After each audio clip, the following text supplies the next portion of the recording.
For more than 75 years, there's been one alliance that has pretty much defined the modern world: the United States and Europe.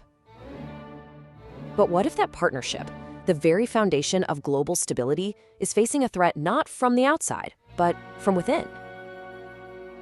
A surprising new assessment from inside the US is turning that entire relationship on its head. Let's dig in. All right, so we're starting this explainer with what is, frankly, a shocking reassessment of global threats, one that turns decades of foreign policy completely upside down. Okay, let me just ask you a question. When you think about the biggest long-term security threat to the United States, who comes to mind? Go on, just take a second. You probably have an answer ready, right? I'm guessing you were probably thinking of the usual suspects. Russia and its military ambitions, or China's economic might. But according to a leaked US security assessment, the answer is something totally different. The answer is Europe. Yes, you heard that right. America's closest allies for almost a century. And look, this isn't just a minor policy tweak. We're talking about the first time since the end of World War II that a formal US assessment has reportedly framed its European partners not as allies, but as a primary source of future trouble. This completely flips more than 75 years of American foreign policy on its head. So what on earth is going on here? Why this sudden, really dramatic pivot?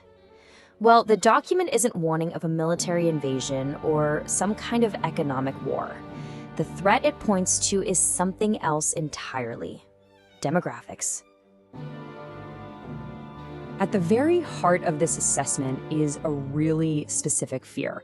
The document apparently argues that because of current trends, what it calls a Western Christian European identity is being threatened by massive demographic shifts driven by immigration. And to really capture this ideology, the document even reportedly comes up with a new term, MAGA, as in Make Europe Great Again.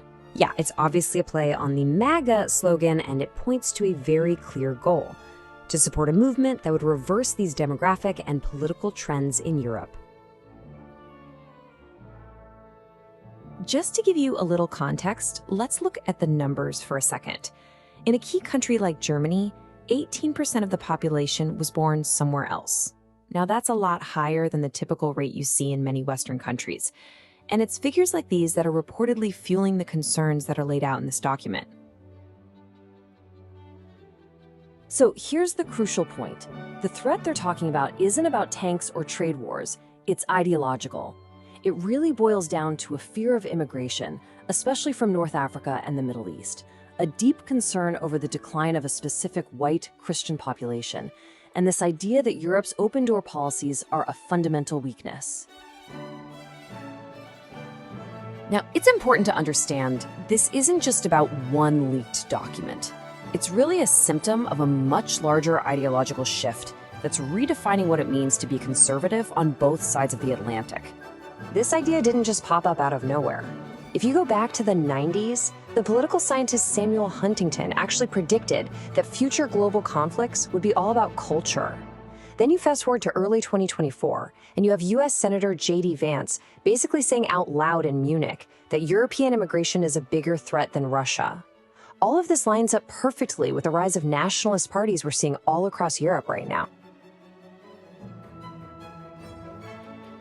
And you can really see the shift pretty clearly here. Think about traditional conservatives like Ronald Reagan. For them, the US-Europe alliance was foundational, non-negotiable. But this new wave of national conservatism, they see it as conditional, transactional. Their ideal allies aren't necessarily the liberal democracies of old, but nationalist governments, like the ones led by Orban in Hungary or Meloni in Italy. So, what are the stakes here? What actually happens if this worldview becomes dominant? What are the real-world consequences of fracturing the most powerful and long-lasting alliance in modern history? I mean, for over 3/4 of a century, This transatlantic alliance has been the anchor of the global order. It literally shaped the world that came out of World War II, and it led to an era of incredible stability and economic growth. And you have to understand, the scale of this partnership is just massive. When you combine the economic and political power of the United States and Europe, you're looking at a bloc that completely dwarfs Russia and China put together. So it's really no exaggeration to say that the stability of this alliance is a cornerstone of global security. So if this whole thing starts to crumble, who actually wins? Well, as one source put it, Putin is smiling. Xi Jinping is laughing to himself. A divided West is a huge strategic victory for its rivals. It would let them grow their own influence around the world.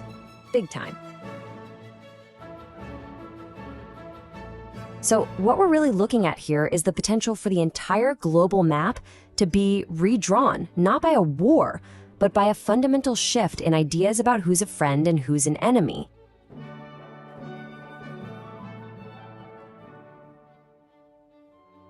When you boil it all down, it's pretty simple.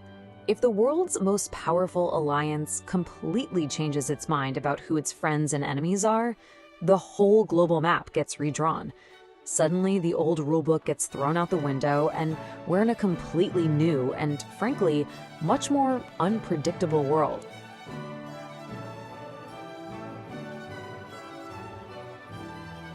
And that really brings us to the final big question. This isn't just about one document or one political movement. This is about a potential tectonic shift in how the world works. And it forces all of us to ask, are we watching the end of the post-war world order that has defined all of our lives for the last 75 years?